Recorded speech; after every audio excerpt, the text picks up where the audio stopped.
everyone, it's Simi Shah, and welcome to Trailblazers. On this podcast, I dive deep into the journeys of trailblazing South Asians, sharing the stories of the leaders and dreamers lighting the way across the South Asian diaspora. Before I jump into today's episode, I want to spend a second and tell you guys about the newly launched Trailblazers Agency and Expert Network. At South Asian Trailblazers, we've long been dedicated to elevating and convening extraordinary leaders through our media platform and our community-wide events. Our agency and expert network is simply the next step toward fulfilling that mission. We're forging impactful collaborations between exceptional leaders and visionary organizations. If you're part of a company or organization looking for fresh and diverse voices to speak at your next summit, conference, or event, or represent you in a new brand campaign, please get in touch. If you're looking for someone to offer you expertise on a project that you're working on, reach out and we can plug you into our expert network of trailblazers across industries. And finally, if you're a speaker or a leader looking to connect with companies who want to share in your expertise, feel free to reach out. You can learn all about us at southasiantrailblazers.com/trailblazers-agency. And with that, let's jump into our episode. Today, I have the honor of introducing our first ever sibling founder duo, Akash and Niki Mehta. Akash and Niki are the founders of Fable Mane, an Ayurvedic-inspired hair wellness brand that they started in 2020 and that has since scaled globally. I want to tell you a little bit about each of them. Akash is a British entrepreneur and influencer. He graduated from Imperial College London with a degree in electrical engineering, and his past employers span Burberry, Estée Lauder, and Dior, where he served as their youngest ever global digital manager. He serves as the CEO and co-founder of Fable Mane and has his very own digital agency and studio called Co-Anu. He is also the host of the rising beauty podcast, Founded Beauty, and is an investor in Pateau, making him one of the youngest board members at LVMH. Akash has a mass social media following, is a global guardian for UNICEF, and a co-founder of the Fable Fund, which is committed to wild tiger conservation and protection. Niki is a creative and conscious beauty entrepreneur. She graduated from the University College of London with a degree in computer science and management and spent her career building French fragrance brands. Currently, she serves as the creative director, head of product innovation, and co-founder of Fable Mane. She recently co-executive produced the Netflix documentary film Game Changers, and like Akash, is an investor and board member of LVMH's Pateau and co-founder of the Fable Fund. Niki also serves as a certified mindfulness teacher, and in 2022, clocked 200 hours of meditation training. Together, Akash and Niki have not only shaped Fable Mane into a distinctive global brand, but they've also navigated the challenges of introducing an Ayurvedic brand into the global markets and working together as siblings. I can't tell you how much I'm excited to explore their professional and personal journeys. Akash, Niki, thank you both so much for being here today. Thank you. Thank you for having us. Honored to be part of the Trailblazers. Sounds very cool. Absolutely. So I have to ask, it's a very rare chance that I get to interview a pair of sibling founders. So I want to go back to the beginning and talk a little bit about your childhood growing up together and what you saw for your respective and shared futures. And Niki, maybe you can kick us off. Yeah, of course. Definitely childhood was very much, I'm a homebody, loved to be family. Nani used to always come from India. Everything cultural, from having your pani puris or golgappas every Sunday and dosa nights, playing cards and rummy, to all the chumpy massages. So I was just loving, especially summer in London, we get 1 month of sun. It was the Alfonso mangoes, just the smell of that, and playing games. So childhood was very fun. Me and Akash played a lot of games. We used to fight a lot. It was fun. But I always knew, also from a young age, that I wanted to work in beauty and work for myself. I tried all the internships. I tried working in corporate. I did work with my dad for 8 years, but that was really a first-hand experience into how fragrance was built and the storytelling and everything. Very much influenced Fable and Mane. Yeah, it was just in me. I think you just know if you want to start something. That's what excited me, and that grit and that hustle, and always reading Harvard Business Review and the school library and picking out the books that no one took was all about women's strength and empowerment. And I remember reading a lot of Maya Angelou and a lot of just books from entrepreneurs and how they made it and autobiographies. So I feel that was my calling. And I always knew it would be in beauty. Didn't necessarily know hair care, but that was what inspired me. And I didn't think at that time I'd work with Akash, but Akash was someone that was excelled in everything he did. He was the other child who did well in everything, 100%, not just in the maths and engineering, but also the creative and arts and singing. So it took pressure off me because I could just not excel as much.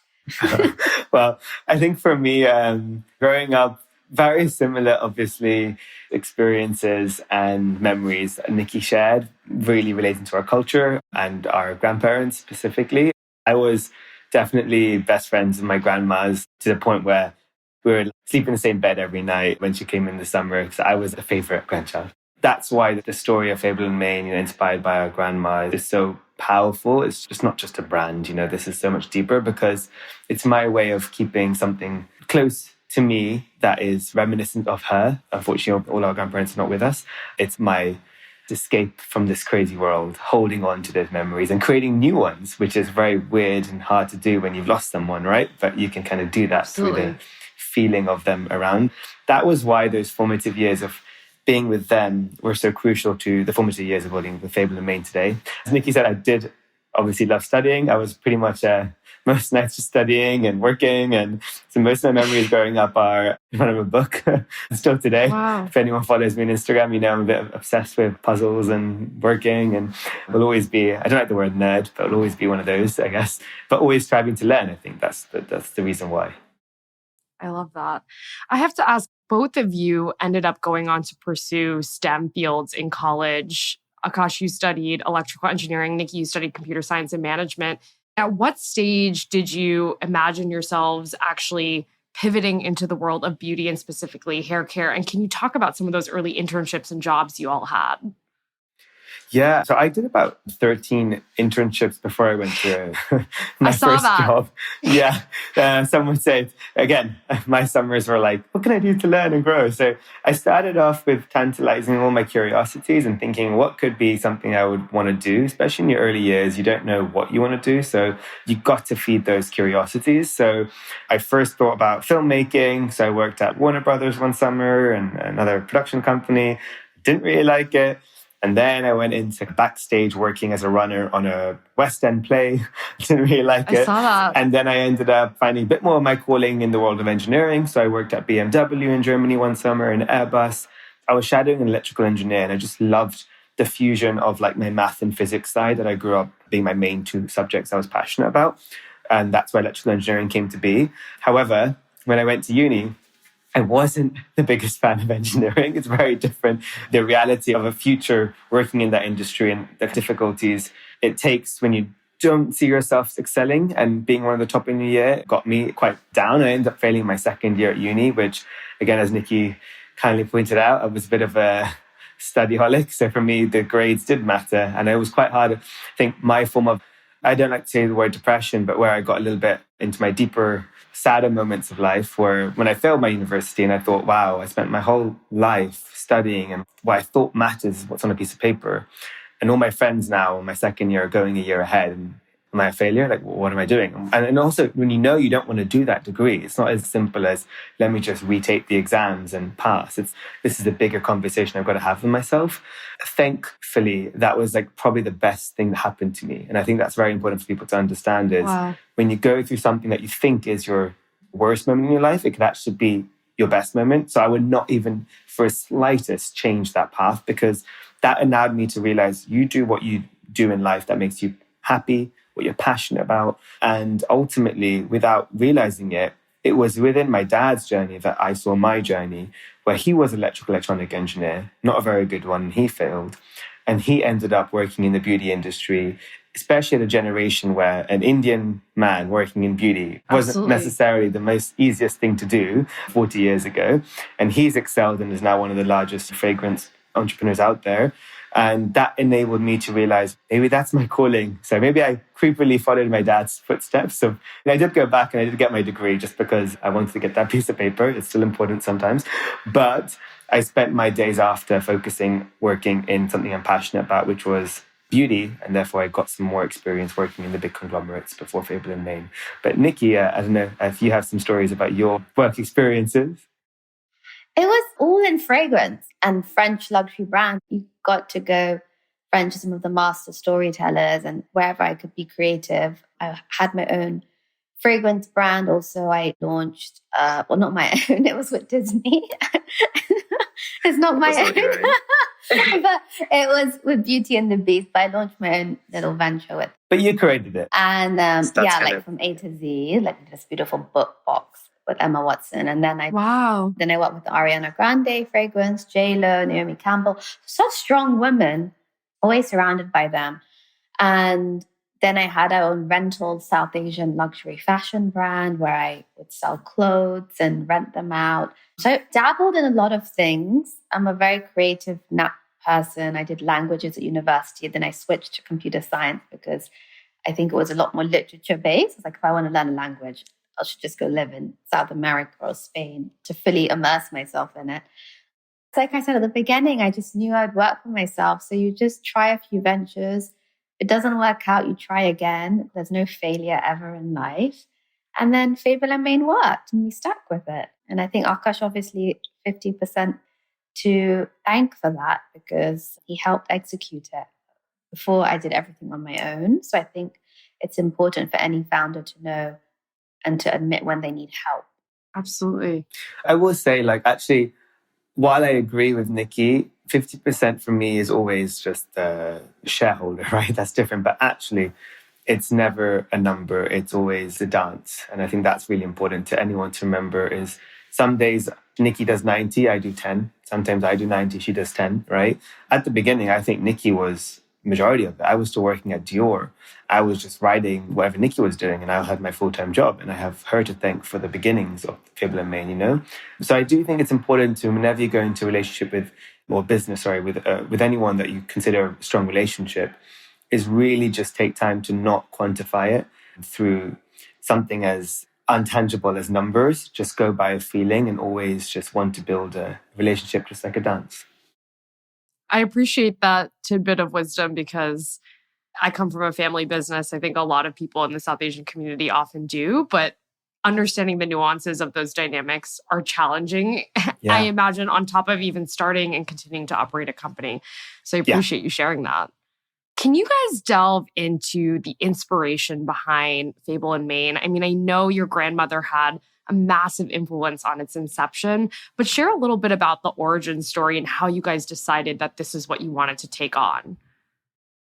Yeah, I'll share it. And then Niki, please add more to it. So Fable Mane is really a journey to our childhood, and not just ours, but anyone who interacts with Fable Mane should feel the same journey to their own childhood as well. So this is really a fun, dynamic brand that's really about sharing our memories in those really early years of our life that honestly everyone needs to go back to regularly, especially in this ephemeral, fast-paced world we live in, because those are the first moments of quietness, stillness, purity.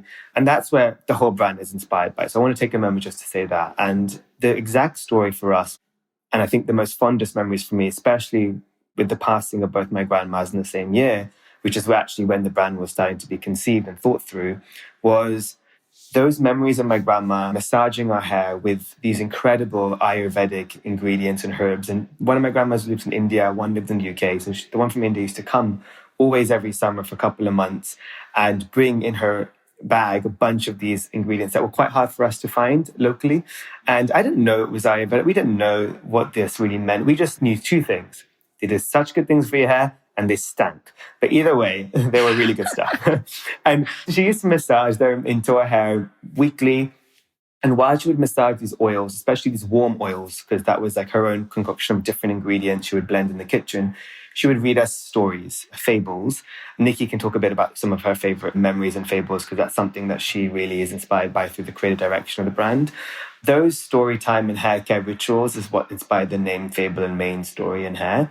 But the added value as well is the fact that me and my sister always knew we didn't first want to create a brand. We wanted to create an impact fund helping big cats or animals in the wild. It was always our calling is to help animals. From 1 or 2 years old, Wow. like, we knew this. So we thought, well, if we're building a brand, we're going to build our fund at the same time. And we're going to use the brand as a vehicle of education and eventual, I guess, a vehicle of funds that we'll do. But for now, it's an education vehicle to inspire and help people to understand what's happening out there right now in India and Africa when it comes to big cat conservation, what we can do together.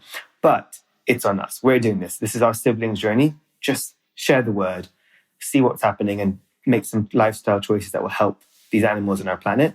But we will put the money where it needs to be. And that's the thing that me and my sister are very excited about with creating the Fable Fund. But that's also the little nuance behind the tiger and then the main wording as well. So that's just a little bit about the brand. But that. I think, Niki, do you want to tell us a bit about Fables? Well, no, just even my own hair loss journey, right? Because when I was in my 20s, I had a lot of hair loss, like clumps of hair coming out, and I just forgot oiling. So then went back to the kitchen, started mixing, warming some coconut oil, sesame oil, putting in some amla, but making it fresh, how it was made back in the day, leaving it overnight on low heat. I put some curry leaves, fenugreek, amla, and I just kept a little bottle. And yes, it didn't smell nice, but I like it. I like the authentic smell too. And I massaged it in my hand, did it consistently for 3-4 weeks. And the amount of loss, just from your hairbrush or in the shower was much less. I'm like, this stuff really works. A, why did I stop doing it? B, where is it in the market apart from what you find in Indian supermarkets or grocery stores? And we just wanted to create something that's beautiful, clean, cultural, conscious, and celebrates our heritage. And I think that was the main reason to enter this industry. And I remember seeing a brand, Love, Beauty and Planet, in CVS. I think it was the first time I saw Indian ingredients in a shampoo in mainstream. It had Indian lilac, which was neem, or a conditioner with turmeric. And I was like, that's so cool. And then I Google it. Obviously, it's owned by Unilever. It's much more mass. And the 2 Indians who created it. And I was like, that's so cool. And one of my good friends is the graphic designer for that brand. And who's also South Asian. And I was like, this is amazing that this whole universe has been created by South Asians for the world, in a modern way. And I think us coming together and celebrating our heritage was, it's fun. It still is fun, so much to do. I want to share to that story that Niki shared is how Fable Mane started was, again, going back to that curiosity as I was mentioning. It's just we were curious as to why is there no South Asian representation when it comes to the beauty industry, from the model side, from the industry leader side, from the brand side, right? And also from the ingredient side. Then we thought, why is there no South Asian founders doing a lot of businesses in beauty? We know, you don't have this issue when you think about, is there South Asian representation in lawyers, doctors? Of course, less, there is enough, right? And it comes from generational stigmatism, and it's something that we're fighting, and it's changed significantly today. But we want people that have different creative world, business world to feel seen and heard. But the reason why is because the stakeholders in the industry hasn't seen many of people or brands like us. Thus, there's no demand for it. So retailers are knock on our door saying, hey, we need a South Asian brand. Please, please, please, right? Consumers are not saying, hey, I'm not seeing a South Asian face on a billboard. I need it. Because they're just so used to it. So I think we kind of went in as if it was there's nothing to lose, only to gain. Let's just see. So we literally had a concept of the brand, not even the first products made. And it's not like the typical path where you have a whole brand and you invest all this amount and you're let's go to the retail. We had the concept, and we linked and messaged Sephora because that was always our top retailer of dreams and choice. And we saw the rise of some certain brands like Sol de Janeiro celebrating Brazil and Dacha in Japan. We were like, what about India? So we had this concept, and they loved it. They felt it from the beginning. And they said, when can you come to San Francisco? And we came.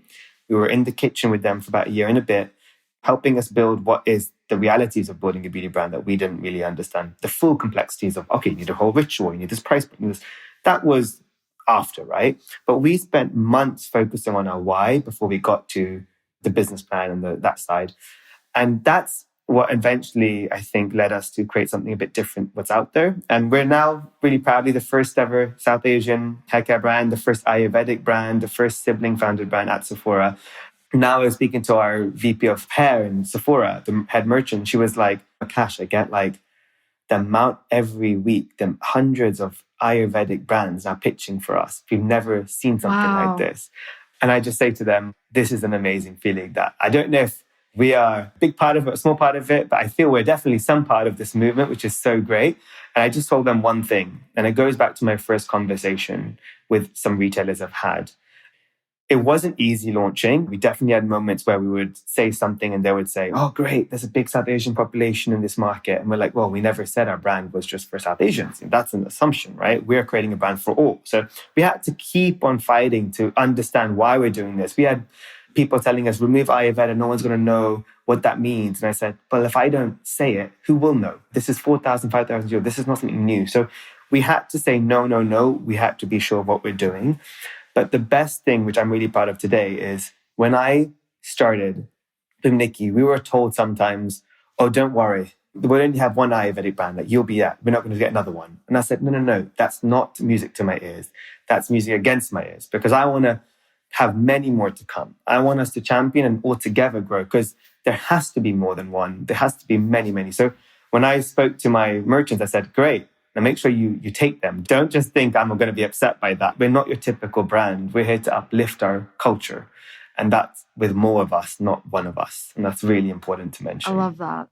I love that. It's interesting because now it feels like there is an entire Ayurveda category in beauty and skincare and hair care and beyond. But I'm curious, when you guys were first entering this space, it was so crowded. And to your point, there was no education around what Ayurveda was, whether this could be a product that had mass appeal and not just constricted to the South Asian market. Can you talk about those early challenges and how you worked to shape and change those perceptions to break into this space? Early challenges were firstly the pronunciation. Aloe vera, a lot of people say, or Ayurveda, or even where is India on the map? What is India? So that was the big thing. Second was, hair oiling. Like, I remember speaking to an editor and they were like, wow, I asked my Indian friends if they're hair on. They said that we do. And it's like, I just didn't know about it, right? Like that you apply oil to dry hair before shampoo. Like that was an innovation. It's like something we've been doing our whole life. So that awareness of bringing Indian culture, educating them on what Ayurveda is, the plants and the benefits. I definitely think the food industry has really helped us, like the rise of golden lattes or ashwagandha and adaptogens and supplements. But I really also feel we in the West are moving towards the East, looking for more holistic solutions. You know, you go to yoga classes, everything's linked. Yoga is just a science to Ayurveda. You have all the sutras and the scriptures and practices. And this idea of rituals, taking something, changing the way you shower or you view hair care, right? It's not just a routine. You should take the time to slow down. You have your steps, taking the time for self-love. Sneha means to oil and to love in Sanskrit. And I think that is what's changing because we're viewing our hair almost like an extension of our face. Our scalp is skin and we're taking care of it with the love that it deserves. And it's such a visual part of our face. So I feel more than the barriers to Ayurveda was also the barriers to just changing the way you look at your hair, And that's what's helping because now wellness and beauty are becoming one, which is leading to the rise in India as the origin of beautiful hair. It's universally loved and aspirational quality, to have. One thing I would add as well is everything Niki is saying is really crucial to paying homage to the story taken inspiration from, right? The 4,000 years, the ritual, the time-tested ingredients.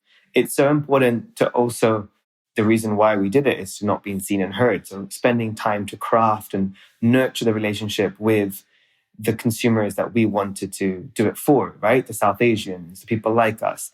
At the same time, my other hat was I have to make sure while we're doing that in the most beautiful, respectful way, we have to also reach the masses. We also have to think about everyone else as well. So one thing what we did, which probably had a lot of people saying the opposite, even retailers been like, don't run too quick, don't expand too quick, focus on the thing, own it.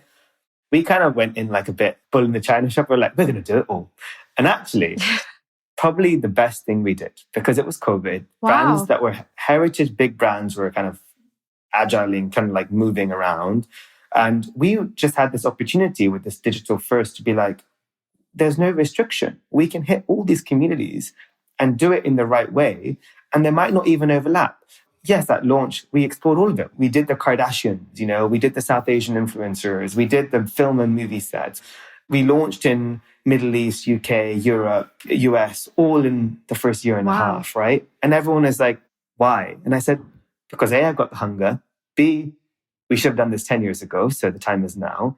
And 3, we're building a global brand for all. We're not building one segment. And with Niki, puppeteer this in a way that everyone feels it's done with authenticity and integrity and love and nurture, then why not? And it's actually not that hard to do it all right. You just have to go in with the right intention when you start any new project. And obviously you need a strong team. You need a hardworking, loyal, strong team to help you. It's not just on your own. And you need the right stakeholders, right? You need the retailers to be on your side. You need the consumers to be on your side. But they will only buy into it if they feel you're being authentic in your purpose of doing it. And for us, it was just, we're helping others reclaim their hair journey. We want them to feel seen by their own culture and go back to their own past and connect to those stories that we grew up with. And that I think helped us get to where we need to be. Wow. I want to spend a second on team, specifically as it relates to your partnership. Both of you have overlapping, but obviously contrasting experience as well. Akash, you work as CEO. Niki, you spend time as creative director and leading innovation. Can you also speak to how your past experiences, whether in French fragrance or working in social media and marketing management at this variety of brands for you, Akash, helped sort of create your specific niches within creating this company and how you brought those together? Yeah, I think ultimately our paths were created by ourselves based on some personalities, choices that we wanted to fit with our own being. So obviously, naturally, like Niki went down the entrepreneurial, create loads of brands because she is that kind of character. I went down that first structured from engineering to working in corporate because I like data and structure, right? So I think the experiences are based on what we enjoy. And therefore, when we take on our new roles in Fable Mane, we have to also listen to that. The fact that I actually enjoy being a CEO that is day to day in the office, that manages the team and builds it, that manages the P&L and the finances. And I love that. At the same time, Niki likes being free to be on her own creative timeline and work around the world. And sometimes at 3 a.m., her best ideas come and feel free to email someone, right? So I think we first had to understand and have a chat of who do we want to be on this journey and building Fable and Mane, and ensuring that it's not a question of, let's see, it's a question of that's the non-negotiables. Great. Now let's build on that. And I think luckily, we've had that diverse experience. When I worked in the corporate world, I did spend time with all the departments. I was that annoying kid that was like, hey, I know influencers, I know social media. Mr. Head of CRM, can I have a coffee with you? And maybe we can just share each other's stories. So I dated a lot in the workforce just to learn every part of the industry. So I actually feel like I know so much more than probably my roles did, just because I knew my long term was to leave and to create my own company. So that was what taught me how divisions are built. What are the pain points? Why do they want to quit? Why do they want to stay? How is the 9 to 5, or what we actually, reality is like 7 to 8, whatever. How does that actually be and exist in building these legacy brands? And how does it not crumble? That's what I think I learned. And Nikita learned, how do I not look left and right? How do I go forward? How do I innovate? How do I creatively own our narrative and live by that heartbeat of it? And together we're like, great. That is the secret sauce of why we're co-founders and why we need to stay together and stick together. Now, it's not going to be easy to make sure we always don't see eye to eye. There'll be days where she's like, I don't agree with your decision. We need to be doing this. And I'm like, sorry, that's the budget. You can't do it anymore, right?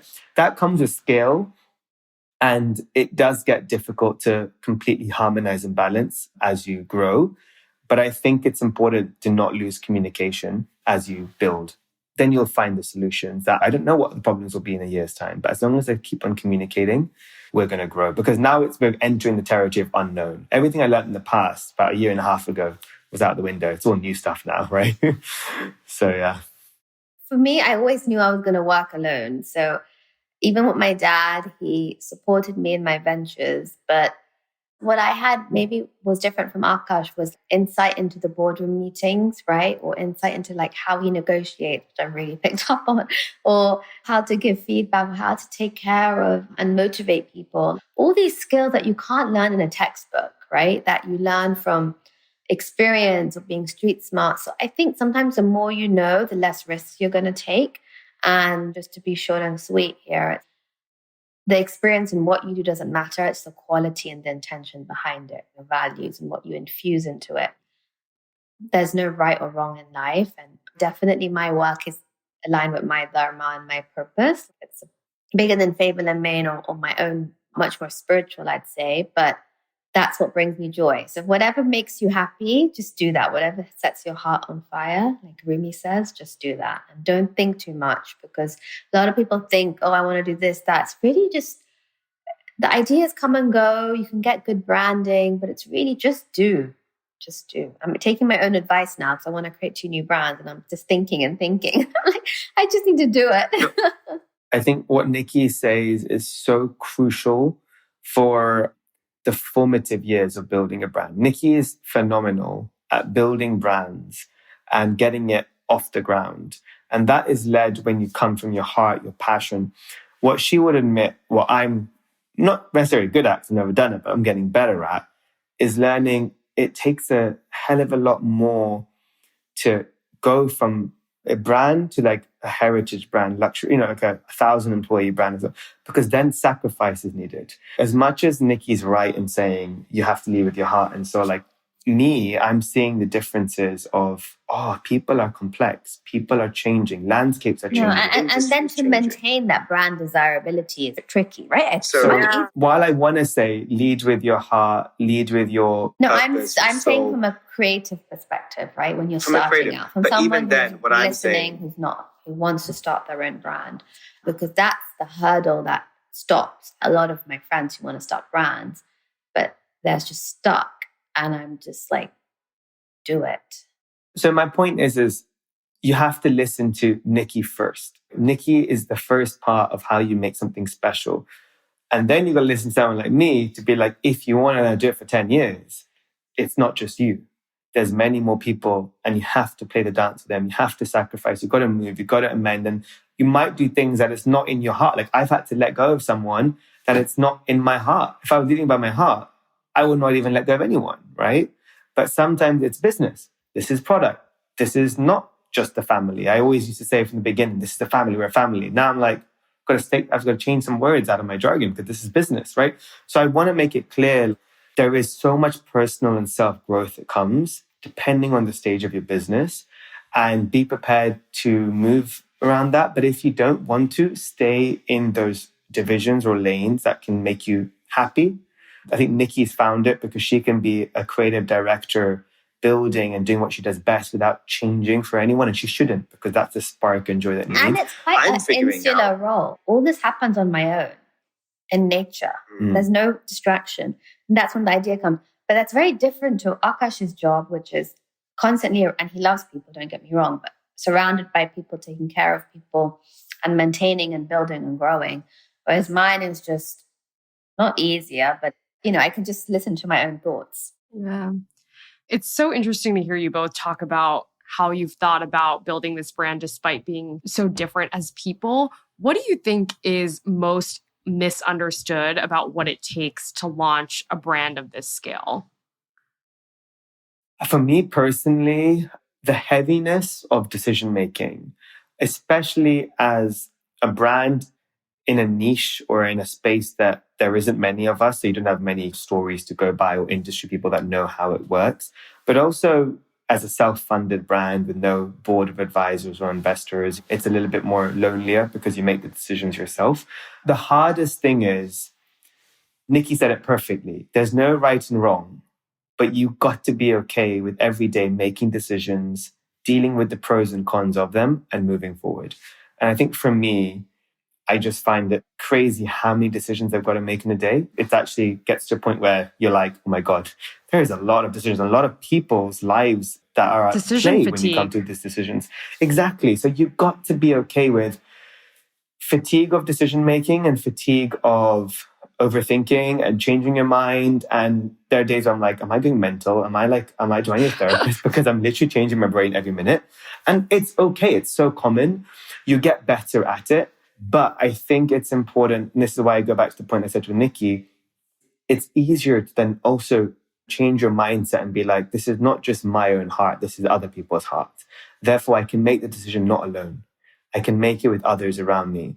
And that's why I say it's very important at the beginning, lead with your own heart, lead with your own conviction. But as you grow, don't be insular when you're leading a company. Don't hold it all in. Communicate, talk, and the biggest, most successful entrepreneurs and business leaders out there did not get to their place on their own. They got by people on their side. Now, whether they brought those people up with them, that's another story. That always doesn't happen, right?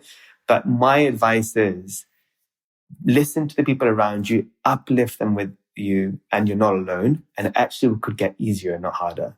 And that's what I'm dealing with right now. I feel a little bit lonely, but I'm trying to yearn to go out to my team and have them listen to me and work with me, because if I make all the decisions on this point, just me and Niki, I will get lonelier as I make those, because I'm trying to protect my future self by also listening a bit more to my team, which is harder to do because we're still 30 people in. We're not that big yet, but it's going to come.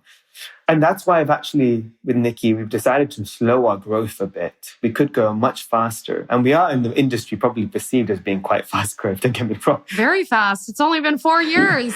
Only 4 years, but let me tell you, we're turning down retailers, we're stopping markets, we're not doing we're doing it on purpose because we're here for the long run. We're not here to sell anytime soon. We're really trying to make this the best foundation, the best ship before we go to the next. You can build a house in 2 weeks, you can build a house in 2 months. But which house is going to be more stable? The one in 2 months, guaranteed. That's just statistics, right? That's just data. So that's what we're trying to do a bit as well. I think for me, it's just the commitment required and the ability to wear many hats and multitask. Not one day is the same, but you've got to be willing to do everything. And it's a commitment. It's not like you win one day and that's it. Every day being consistent. I think that will really test the entrepreneur or the founder. Are they in it for the right reasons? And if not, they probably will give up too soon. It comes down to grit. Wow. Akash, you just alluded to the fact that you're slowing the brakes a little bit. You guys have been scaling considerably for the last 4 years. What is the next phase of growth you see for Fable and Mane? What are your key priority areas today? It's funny because I'll be honest, we've grown a lot and this is going to be crazy growth still. It comes from a place of like, we could grow even quicker, but it's still already very fast. So it's more like slowing down because I want a car that I don't know how to drive. At least slow it down a bit, but it's still fast. Don't get me wrong. I think for me, I'm really excited about really doubling down and strengthening our key markets that we're already growing in. It's so much more capacity to grow in there. Plus hair as a category is growing. We're on the right path to not make sure we don't keep on pulsing in those key markets and those key segments. But one thing I will say is we want to continue storytelling, and that's our point of differentiation and bringing exciting, fun activations and experiences to the world.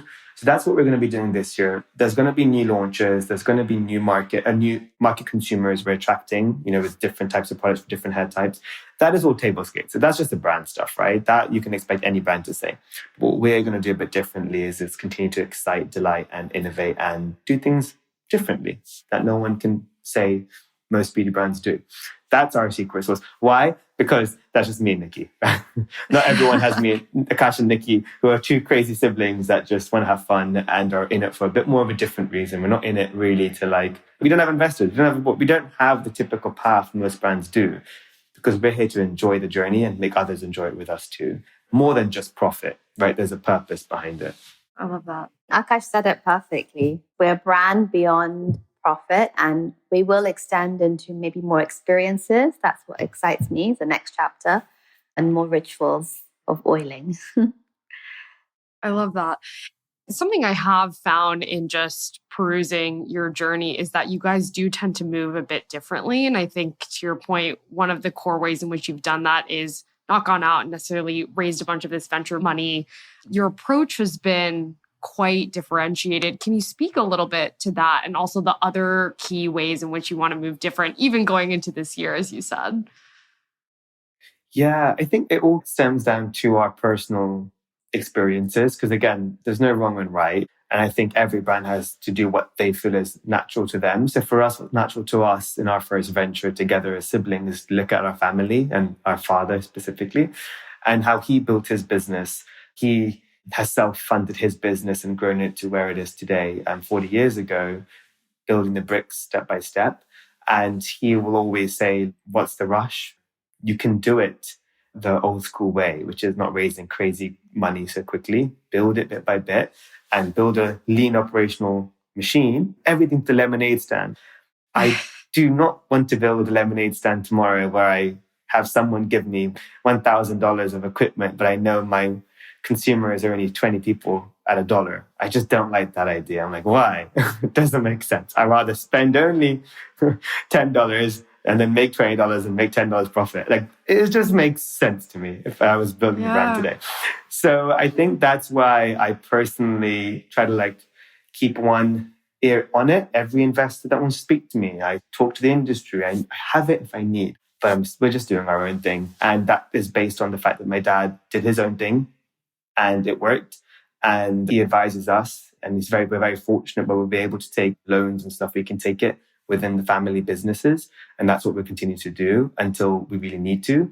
But I have enough industry friends. I have enough advice from our dad as a mentor and the retailer landscape to go and ask for advice. So I do ask. So, when you hear this thing about, but investors, not just money, it's smart capital, it's advice. It's like a lot of people are willing to give that for free if you can bring them on the journey with you.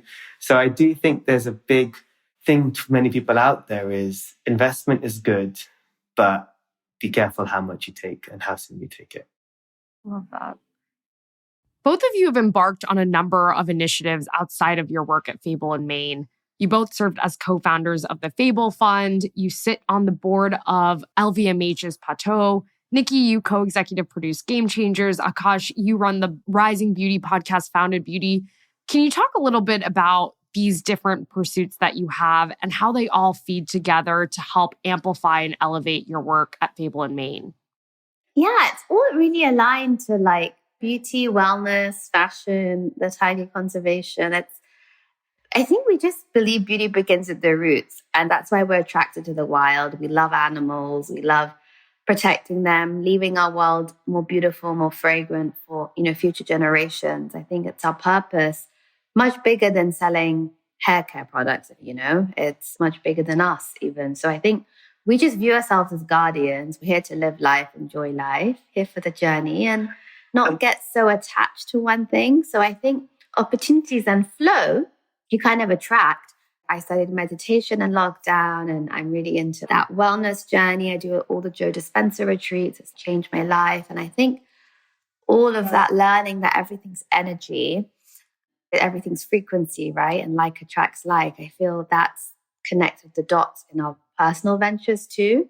It's not the same for everyone. I don't believe you can do something and still be an amazing human being, but your work and your life don't correlate, and that's completely fine. But in our sense, and for me, really, my work is my life purpose too. So it's quite different. It's really my passion. So sometimes I'm like, is it really work? If I'm working till 2 a.m., is it really? Then I have to stop myself. And my thing is balance. I can't just work. You also have to have fun. Concretely going to those examples you mentioned, and while people might be a bit confused or curious why we did so many different things, as creative souls, we are fascinated by the movie industry. My first potential internship, right, when job was going to be in Warner Brothers. So I was like, that was curious.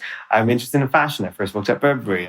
I'm interested in the food. There's so many industries we should all be fascinated by that kind of coexist in very similar ecosystems. But we've done all of those. Again, as Niki said, when you have the right energy, you attract the right energies and the right opportunities. We've done ventures and things that were topically right moment of time, but in the right field of why we do things. So Game Changers, vegan, documentary, animal conservation fits in well. Patu, it's a fashion sustainable brand, all about using ingredients with really clear transparency and sources, no exotic leather, and trying to change the luxury brands with these like LVMH to say, these are our parameters. You do business with us with this, otherwise don't do business. And then they have to accept it. And that's what we did, right? We weren't just going to sign something with LVMH without certain parameters to hopefully make bigger, wider changes. So I think we've done a lot of stuff, but actually when people look deeper as to those brands and those initiatives, they fit quite well in what me and Niki are here on this planet for, if that makes sense. It makes a lot of sense. I mean, even the linkages that you've drawn here that I wouldn't have naturally thought of, it's so clear that you both have this deep passion that goes further back than just the superficial piece of what we see day in and day out as founders. Both of you are two people that do have an ear to the ground clearly within luxury, fashion, beauty, skincare, and beyond. What parting advice would you give to aspiring founders and operators in this space who are just trying to figure out how to get started? I'll give two pieces of advice. One was given by my old, wasn't really my boss, but I always say it's my boss because that was my main person I was working with. She's the CEO of Dior right now. And she always told me, and I do this everything in my life, test people 3 times. I don't know why. And I always used to overthink that and be like, why 3? Why not 2? Why not 4? But generally speaking, in my whole life, I test people 3 times and it never failed me. So in anything you're about to do, you're about to work with a new retailer, you're about to bring in an investor, you're about to bring in a new employee, just subconsciously have 3 tests in your head. It does really help in this industry to really make sure can you trust, because trust is not, it's easily given, but easily also mistaken and taken advantage of. And I think that's very important because in this industry, you'll have many moments where you want to give up based on those experiences and moments. And I often, when it happens, I'm like, I didn't test them 3 times. It's okay. Keep on moving. Don't give up, right? Mm.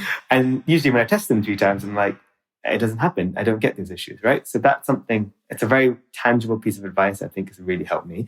And the second is, don't worry if it hasn't been done before, or if you've been forced to wait until someone's done it. My job when I was at Dior, we were very much built to be like, okay, Chanel, this, that. And I was like, well, okay, the industry where I want to take it, all the luxury brands are doing the same stuff that I'm not really passionate about. So I had to be unafraid to present ideas. And I had 50 ideas that would be turned down, but one would go through, right? And you just have to be resilient, keep on innovating, keep on saying why not. And even if you get a no to that why not today, maybe in 2 years' time, that why not will be actually more likely, right? So be market leaders, whether you're an entrepreneur building your own thing or an entrepreneur within an organization, please, please, please innovate, disrupt, and don't be afraid to hear a no and try to make it a yes. I love that. Mine would be from a perspective from now, right? Not when I maybe started, but what I would tell myself if I started, or anyone who started today. Take time for yourself because you give time to everyone else. So I'm not saying self-love like massages and spa days. I'm just saying just take some time for you because you might. So she does a lot. I do that a lot now too, but I'm just saying your self-love, I wish it's balanced. You could take care of yourself first, then you can take care of someone else. Trust me, everyone will want your time.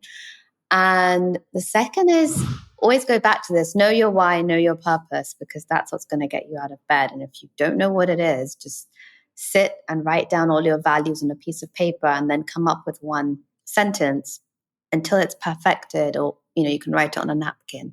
That's your why. It doesn't have to be for other people or for the consumer or your mission statement. It's just for you. There's no right or wrong, but I think it hopefully should be bigger than just making money. And then I think it will have impact on the world too. I love that. Thank you both so much for sharing that advice. The last question I'm going to ask you both is, I walk into Sephora tomorrow. What Fable Mane product am I buying? Go. I have to say our hair oil, and she'll say the hair mask. I know. They're the perfect duo together. The hair oil for me is just the most perfectly balanced oil with the best fragrance. Fun fact, the fragrance is by the perfumer of Dior. During my time I used to work there, he created the scent as a gift, and it's just got the most perfectly balanced ingredients and really does work. And I can say that because Niki is like the mastermind behind it, and I'm just like the custodian of this product. I'm like, this is the best product ever. It's so good. So the hair oil for me. Yeah, Niki likes the hair mask, right? I love the hair mask. I've really dry, frizzy, curly, damaged, colored hair, and it's just the perfect texture. It's like mango shriken, but buttery, soft, whipped. Oh my and gosh. it took us like 200 attempts to get it right. And it just smells like this paradise of coconut. You're in these like beaches of Kerala, but really yummy. And it's got banana, which is really rich in silica. So it helps like frizz. So I'm in Dubai right now and the heat's so strong. So I've been using it once a week and it's just saved my hair. So I love to mix some oil in the mask and use it as a treatment as well. But yeah, just love that product because it's really my baby. Yeah. I'm an avid user of the hair oil, especially post-shower, but I will have to give the mask a try the way you're talking about it. It's so yummy. It's like, we'll send you some. Oh, I appreciate that. Thank you both so much for taking the time. As I said, you have such a unique journey, and having the opportunity to hear not just from two incredible founders, but siblings who have such a unique story is incredible. So appreciate you both taking the time and so excited to see how you continue building Fable Mane. Oh, thanks. I mean, you've been amazing, just want to say. I mean, I'm sure you've heard it from all your guests, but you're a phenomenal host, and I'm excited to meet in person soon. I think it's always better face-to-face to build relationships, but already through this, I feel a really strong connection. Just want to thank you for making this space. So thank you. Thank you. Thanks for joining us for today's episode. If you want to get new episodes straight to your inbox, subscribe to our newsletter at southasiantrailblazers.com and follow us at South Asian Trailblazers on Instagram, Facebook, and LinkedIn.